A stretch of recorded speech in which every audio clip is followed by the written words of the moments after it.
Michael Saylor. Michael Saylor. I'm not surprised by this news, of course. It's just become so glaringly obvious for me to spot frauds and con artists. The behavior is just too predictable. That's why, I spot these guys, legitimate people in the corporate and the investment world, professionals. So of course on YouTube, it's I could be like in a coma and spot them. So you all might recall a couple of months ago, I think it was, I did a video on Michael Saylor, and I want to encourage you to take a look at that, to review it. And I basically talked about how I thought he was a criminal, just because, well, I guess you're not a criminal if you haven't broken the law, but that's also a gray area when you're talking about securities regulators. I didn't understand how it was possible for him in MicroStrategy to not just purchase Bitcoin with firm assets, but to borrow billions of dollars to purchase Bitcoin, shareholder capital. And, even with a shareholder vote, I don't think that should be legal for many reasons. I could debate that all day. I'll just go ahead and mention one thing.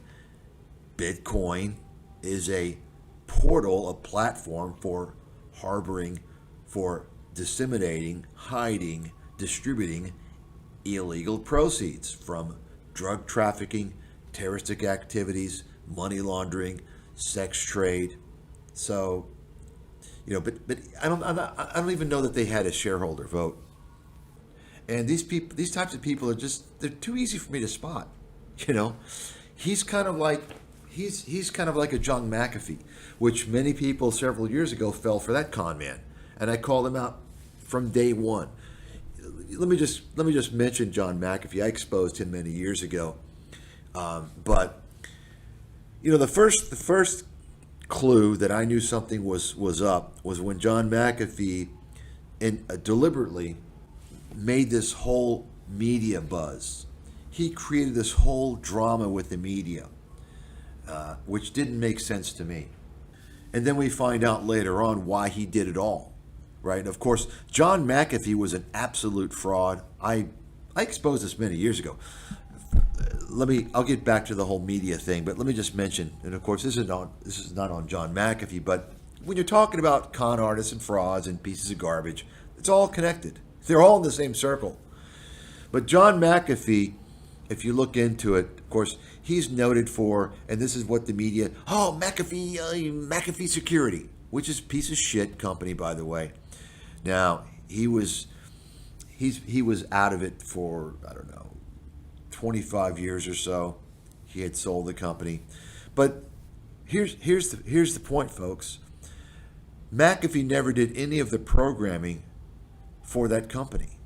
He paid people. So, he makes himself out, and the media made himself out to seem like some genius programmer. He did not do that. He admitted himself. See, McAfee, if you'll recall, he worked for the U.S. government, Department of Defense or something like that, one of those agencies, and he actually stole one or more viruses, paid people to reverse engineer it, and that was the formation of McAfee. That's right. He's a scam. He's a fraud. 6 feet under now. And so you need to understand that about him. And the reason why I mention that is because, of course, when people think of McAfee, at least a few years ago, before most people realized he was a fraud, was that they thought that he was somebody that's knowledgeable and wise, a genius. No, that's that's a fraud. Folks, if you're really credible and you produce something of credibility through hard work and insight right? You achieved value. Are you going to be a con man? Think about that for a second. Are you going to become a con man? And by the way, this relates to Mark Benioff, right? It's a similar question that should be asked about this guy. You know, maybe there's more there under the surface that we don't know about, you know, because of his association with Tony Robbins. That's more than suspicious to me. And it's enough for me to conclude that Mark Benioff is just not what people think he is. I'll be honest with you. Now, I don't want to say because I don't know for sure, but the guy has zero credibility as far as I'm concerned. Anybody who lines up with Tony Robbins, I'm sorry, scammers hang together. Con artists hang together, right? So, same with Ray Dalio. So, let me finish with McAfee and the media. So, McAfee intentionally created this whole media drama saga. Why? Well, you see why he did it now. Because he gained media celebrity status. Think about those three words and write them down. Write those three words down. I've been exposing this for well over a decade. Media celebrity status. This is what drives everything in the media. It drives all of these fraudsters and con artists in the media. From reality TV, which is a fraud, by the way, complete fiction. It's not reality. It's completely orchestrated, scripted garbage, to the financial media, to even YouTube. Media celebrity status. And this whole business model, operational model began, and by the way, I didn't mean to even talk, this is just now coming off into my mind thinking about these things. I didn't mean to talk about this, obviously, but I'm steering off course. But it's important for the bigger picture of understanding fraud and scams and media scams and, of course, the YouTube fake investment guru fraudsters out there. And they're all fraudsters. None of these guys who are pitching stocks, analyzing stocks, recommending stocks, none of them are qualified on YouTube to be talking about pitching stocks, analyzing stocks. Zero. Show me one person. Show me. Right? If they're pitching stocks, analyzing stocks, providing investment advice, investment so-called insights, they're frauds on YouTube.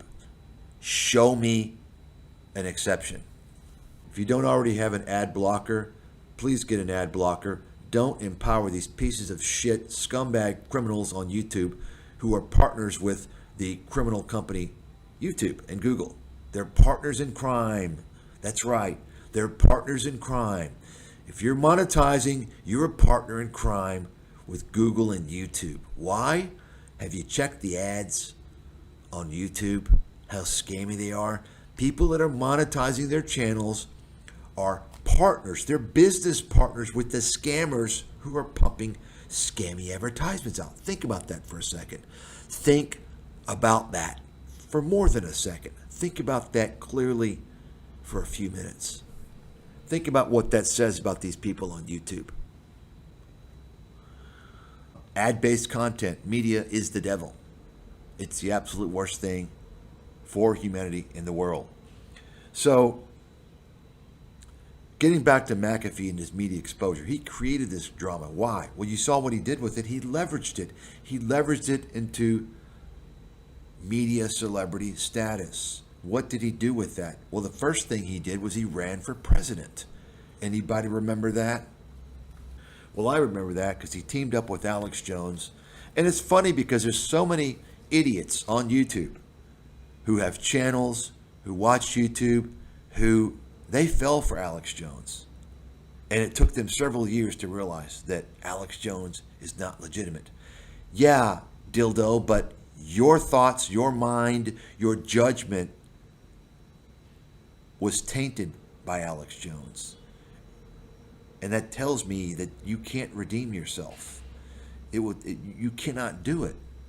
You cannot redeem yourself from being remotely credible on anything you have to say. You fell for Alex Jones? Wow. So he tried to run for president, and I remember seeing immediately it was a scam. He was doing the whole Ron Paul thing. Him, just like Peter Schiff, they saw how Ron Paul had his money bombs. Ron Paul, the big fucking scam artist. I mean, I've exposed him so long ago. Libertarians, all that scam, complete scam. And you all know who's behind the libertarians, the same people who run the media in Wall Street. Anytime there's any type of huge scam operation, it seems like it's the same cabal of people, by the way. And what's shocking is that you're talking about a cabal that's a tiny fraction of the population percentage, which kind of leads you to believe there's a mafia going on, right? Right. And I've proven all that for many years.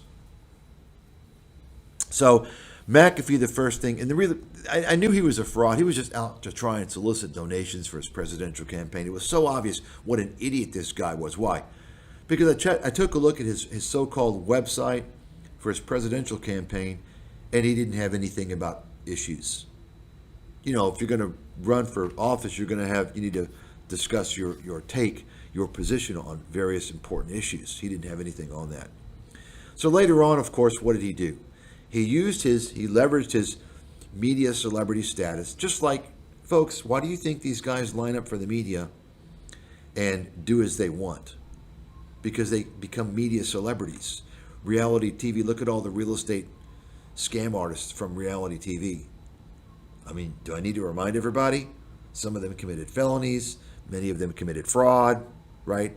They're losers who get on TV to create a media celebrity status so they can sell books, sell their seminars, so on and so forth, right? Financial media, same thing, right? So John McAfee later on leveraged that media celebrity status to do what? To run cryptocurrency scams, to run cryptocurrency pump and dumps, right? Remember that? So when I see Michael Saylor, I think of the next John McAfee, to be honest with you. It's quite clear the guy is a piece of garbage.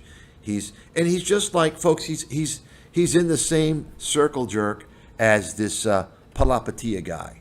You know, all these scammers out there who want to pretend that they're on your side and they're fucking you. This Cohen guy, right?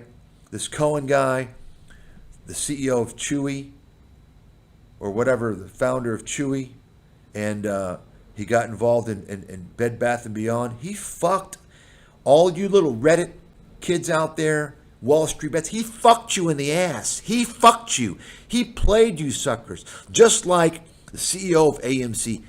Folks, this whole scam of people appealing to you, yeah, we're going to empower you. We're going to empower you. The people that are pitching that scam, whether it's the libertarians or the cryptocurrency people, they're there to fuck you, right? They're there to fuck you.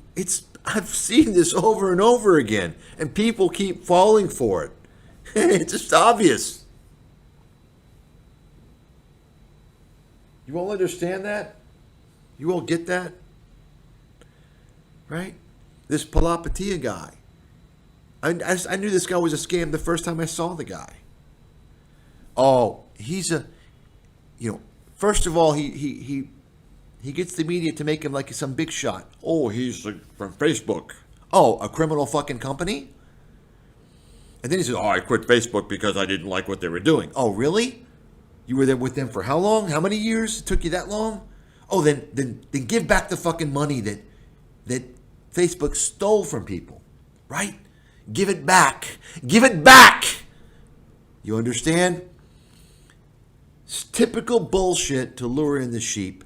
The populist argument, right? He wants to appeal to Main Street, and you saw why. So he could get Main Street to fall for his SPAC scams. You understand? Folks, you got to wake up. If there's anybody in the world that knows the operation model, the business model, the deceptive and deceitful criminal psychology of con men and frauds, it's me. because I've been exposing them, monitoring them, and studying them for over 2 decades, actually. And hopefully you all are learning, even in this unrehearsed, unscripted little opening. I'm going to call it an opening for Michael Saylor. Whenever somebody comes out, right? I mean, folks, when you're talking about people who have exposure and there's money involved, they're going to fuck you. They're going to fuck you. Guaranteed, write it down. No exceptions. This is the way it works. And hopefully you're starting to see this with McAfee, right? McAfee was coming out as a populist. Oh, the government's evil. Remember that? The government's bad. Bad government. They tell you things that everyone's going to agree with. Of course, the government's bad. Nobody likes it. But you know what? They're a whole hell of a lot better than these scam artists telling you that they're bad. Okay? They're telling you that to make money off of that. Similar to the whole Alex Jones pitch, right? Michael Saylor, the same thing. Tell me it's not the same thing. Robert Kiyosaki, the same thing, which we're going to cover later on today, right? And we're also going to get back to Jeremy Grantham. Libertarians, same thing. So I want you to, go over this video from, I don't know how long ago it was, on Michael Saylor. You can review that. But, so now we see, of course, I'm not surprised. Why am I not surprised that Saylor is accused of evading taxes by $25 million? Because the guy is obviously a scumbag, money-worshipping scam artist, right? That's what he is. And this is a guy who actually, I didn't even realize this until recently. I think I read it in this article or another article how, I mentioned in the previous video that I made or streamed on Saylor that MicroStrategy by some people is considered a Bitcoin ETF.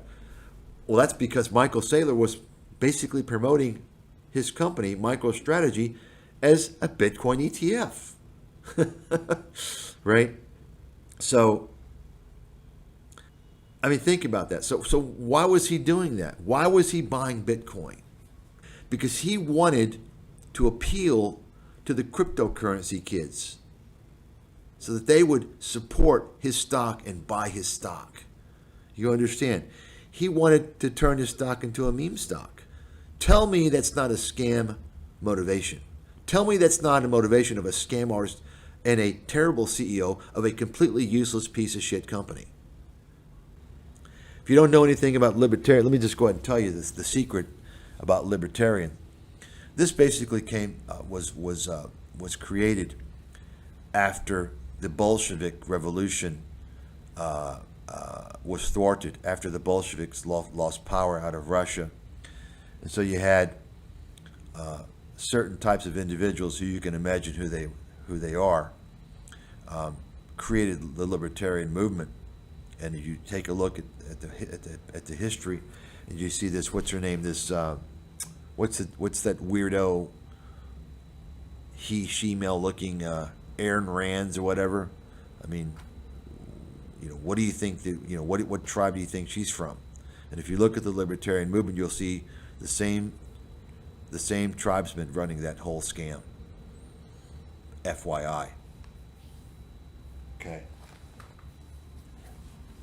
Folks, when it comes to scams, there's one tiny minority of people who seem to have the monopoly on scams. Okay? I mean, it's pretty obvious. It's irrefutable. Irrefutable. Irrefutable. And I'll go up against anybody in the world for money. You see, I don't want shit stains flapping their mouths without anything to lose. Put your money where your mouth is or shut the fuck up. That's the way I've always been. Nobody else does that, by the way. Nobody else in the world is willing to do that. You know why? Because I speak the truth. And people typically don't speak the truth because the truth does not make them money. The truth will cause you to lose money. You understand, folks? So, I'm not surprised, getting back to Michael Saylor. I'm sure he's a libertarian. I'm willing to bet good money on that. He's a libertarian. I'll almost guarantee it because of the psychopathic types of things that come out of his mouth. And so, you all may have heard of the story. Basically, he resides. Well, the Washington, the D.C. District Attorney claiming that he lives in D.C. MicroStrategy, I believe, is in Virginia, bordering D.C., Tyson's Corner. And the reality is that Saylor claims to be a resident of Florida. And let me just tell you something. Of course, Saylor's got arguments. Look, you're dealing with a guy who he certainly shares traits, and a lot of these people share traits, by the way. A lot of these con artists and fraudsters who will do anything to get money, the money worshipers, they're sociopaths. Michael Saylor certainly seems to have some of the characteristics that I have noted in sociopaths. I'm not going to come out and claim he is one. I don't know enough about the guy, but certainly there are some characteristics that I see there. And, when you have a person like that, they're obviously, he's not just going to claim that he lives in Florida. He's going to plan it all out in advance. You see, he's going to plan it all out and do everything he can to make it look like he lives in Florida. And he claims that, so in other words, he registered to vote in Florida, right? So you could claim that that's a criteria of residency, right? Where do you vote? You see? And, that's the Attorney General isn't going to come out with this lawsuit for no reason. I can guarantee you that it's valid. The question is he going to get away with it? As we know, if you've got money, you can buy your way out of problems, right? We saw that with Mark Cuban, by the way, several years ago when he was sued by the SEC for trading on insider information. And I wrote about that and talked about that several years ago on my site. But according to the lawsuit, he owes over $100 million due to not just the $25 million in back taxes, but the penalties and other things. MicroStrategy is also being sued for facilitating this fraud, which is very interesting. So I'm happy. I hope he is found guilty. I don't like when bad people, when con artists and frauds game the system. I want bad things to happen to bad people. I don't think that makes me bad. I think that makes me a good guy. I want very bad things to happen to bad people because they harm many, many, many people in many different ways. But this is nothing bad. This is just justice, right? This is not even bad. This is just justice, what we're talking about here, right? I mean, we all pay our taxes. Folks, this is when you're talking about a scumbag, money-worshiping piece of shit who will do anything, a money grubber. Do anything for that next dollar. He can't pay taxes, right? Think about that. Think about the type of person, the character you're dealing with there.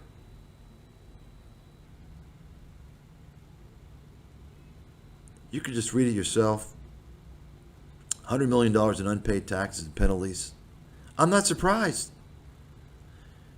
$4 billion in Bitcoin. Average price of $30,700. He considers the company stock as a sort of Bitcoin ETF. What a scumbag. What a scumbag.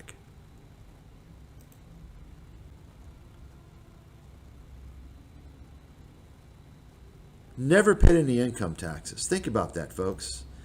He's never paid any income taxes in that 10-year period at least, for over a decade.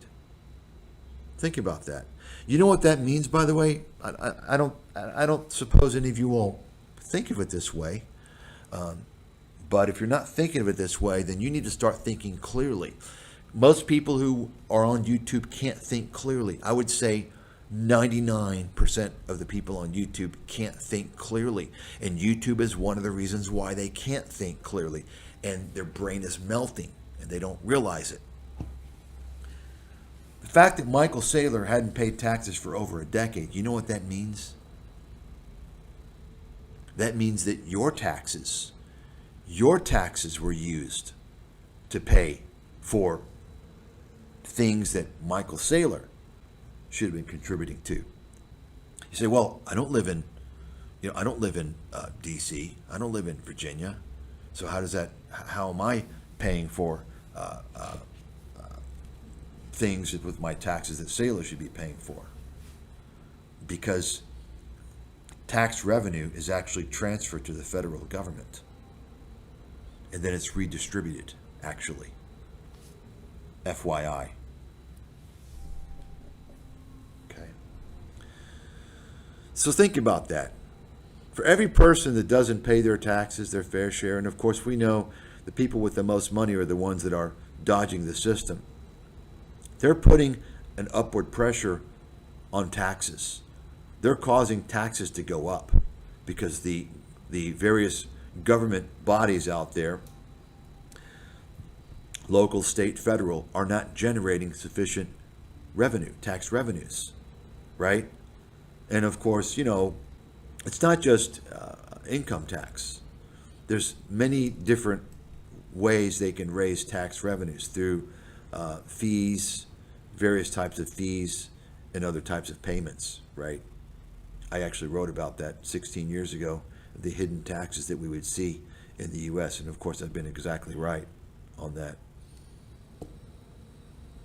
In fact, one of the examples I gave in my book 16 years ago, which nobody, the book obviously should be in every fucking university, is if you take a look at your telecom bill, your phone bill, I think it's more than 20% of that is taxes and fees. Like, I don't know, close to 25% of your telecom bill. If you take a close look at it, do you think that was always the way it was? Of course not. And that's going to continue to be that way. That's how the government's going to continue to silently tax people. It's kind of hidden taxes, you see. And of course, who do you think that impacts the most? It impacts the working and middle class.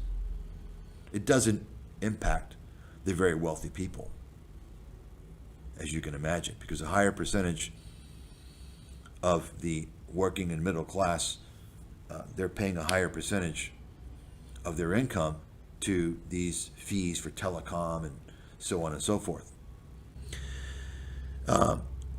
When I was publishing on the same website that Peter Schiff was many years ago, and I was criticizing his nonsense, and he went and cried to the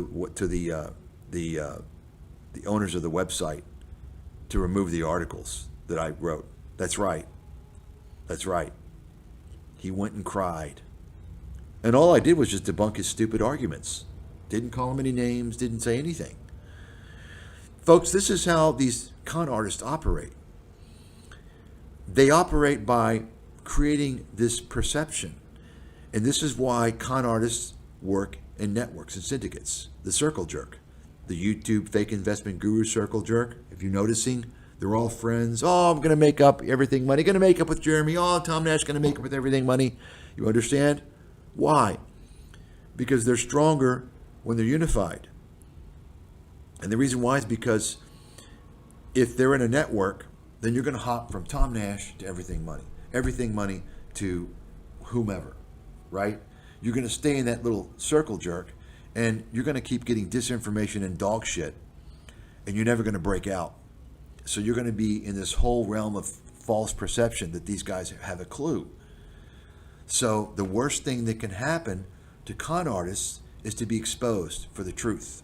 The truth is their worst enemy. You understand? The truth is their worst enemy. This is why they form these syndicates, to keep their cult members. If their cult members want to look at something else, they'll follow one of the other circle jerk guys. And this is why Peter Schiff went and bitched and moaned to have my articles removed. And all it was is a 3-part series. Peter Schiff, wrong on the economy, wrong on healthcare, which you can probably find online. The guy is complete disinformation, but think about it. He was promoted as an expert. He made tens of millions of dollars selling completely useless books. Think about that. Why? Because his name is Schiff. You understand? That's why. I exposed this long ago, folks. It's irrefutable. There's a mafia going on out there controlling everything. And the problem is that if you're not in that mafia, it doesn't matter what your last name is or who you are, you're going to get fucked like everybody else. That's the problem. That's the problem. And anybody out there that defends that situation and says I'm wrong and calls me names, they're just a fraud. They're trying to protect that criminal system. Fact. Write it down. So, not surprised, Michael Saylor. Not surprised. And you know what's funny is that all these articles, you'll see all these idiots with their little crypto sites and shit. And billionaire Michael Saylor. Now, Forbes is a scam. And what's his name? What's the guy's first name? Steve Forbes. This guy's a con man, by the way, in case you all didn't know it. Libertarian con man, complete piece of garbage. If you all don't know why, well, I'll just go ahead and I'll give you a little rundown, and you can look it up for yourself. Steve Forbes has aligned himself with the libertarian gold pumping scam. So he's another media celebrity guy. He's at all these conferences pumping gold, hard assets, all this bullshit.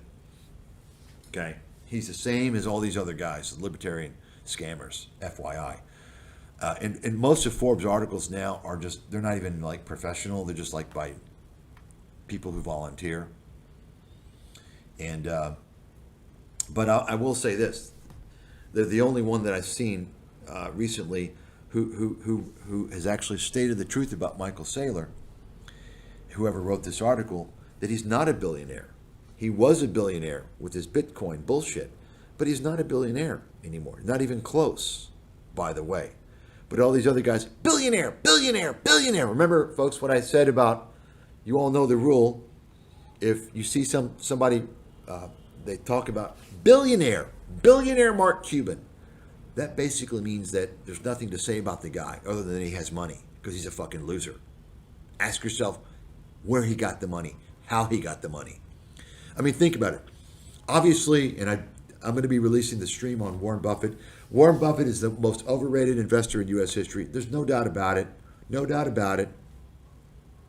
For anyone who's done the legwork, I did a stream. So the stream was not scripted, not rehearsed, and I just pulled up some things. But that alone is evidence to show you that Warren Buffett is the most overrated investor in U.S. history. He's been completely irrelevant over the past 20 years. He was a great investor a long time ago. I talked about all that. But my point is this. Obviously, Warren Buffett is credible. Obviously, Warren Buffett has achieved, and look, in fairness, look, he's been in the business for how long? 70 years? Jesus. So for 50 of those years, he did great. That's pretty awesome, right? It's just that the media needs to say, hey, you know what? Warren's past his days, but they're not going to do that because they want to sell ads and pump him up. But my point is this. When the media talks about Warren Buffett, do they say billionaire Warren Buffett? No, they don't, right? How about Jeff Bezos? Do they say billionaire Jeff Bezos? No, because these guys have done something, right? They've done something. How about even, you say, well, how about Steve Jobs, right? Did they ever come out, do you ever see an article, billionaire Steve Jobs? So whenever you all understand, whenever you see anyone write billionaire such and such, it's a red flag. You need to assume, until proven otherwise, that they've done nothing or they're a scammer. And that's from my experience. Okay. Executive has lived in the District of Columbia for more than a decade, but has never paid any D.C. income taxes. He also says he's suing Saylor's company, MicroStrategy, which is located just across the river in suburban Virginia, for, quote, conspiring to help him evade taxes he legally owes on hundreds of millions of dollars he's earned while living in D.C. The suit alleges that Saylor illegally avoided more than $25 million in D.C. taxes by pretending to be a resident of other jurisdictions with lower personal income taxes. The AG says Saylor lives in a 7,000 square foot penthouse on the Georgetown waterfront and has docked at least 2 of his luxury yachts in the district for long periods of time.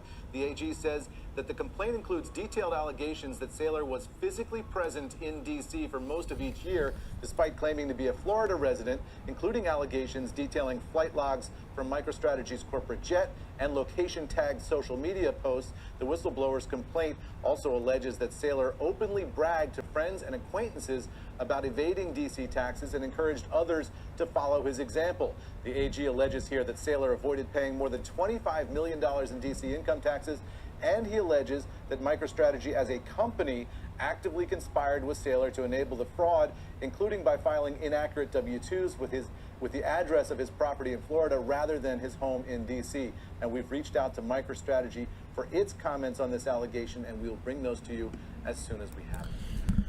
So you hear that there. So I mean, think about it, folks. These are the types of people who have. These are the enemies of the world. These are the worst kind of people. I mean, think about it for a second.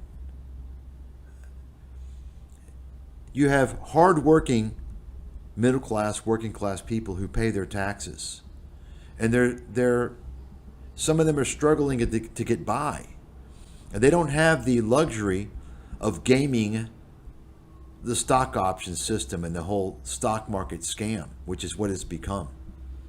The stock market has destroyed capitalism in the U.S. anyway. It's really, why do you think capitalism is in such a crisis? You've got guys like Michael Saylor who have made hundreds of millions of dollars. What's he done? His company's complete trash. It wasn't even good enough for him. He wanted to, I think I would call it defraud shareholders, defraud the security system, the capital markets, by actually using firm capital to buy a scam. I'm not going to call it an asset, a scam, cryptocurrency.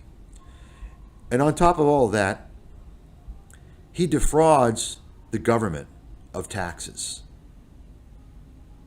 And he expects you and everyone else to fit the bill. He's too good to pay taxes. He's got all this money, but he doesn't want to pay taxes.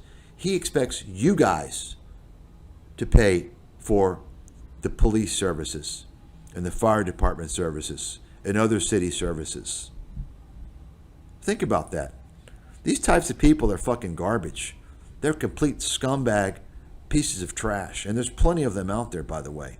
And, you know, most of the people who are very wealthy, they're of this ilk. They're the same way. And why do you think they're very wealthy, folks? How do you think they became very wealthy? You understand? If you think that most of these people became very wealthy because they're honest and great and hardworking and did everything by the books, by the law, then you're wrong. I'm telling you, it's not true.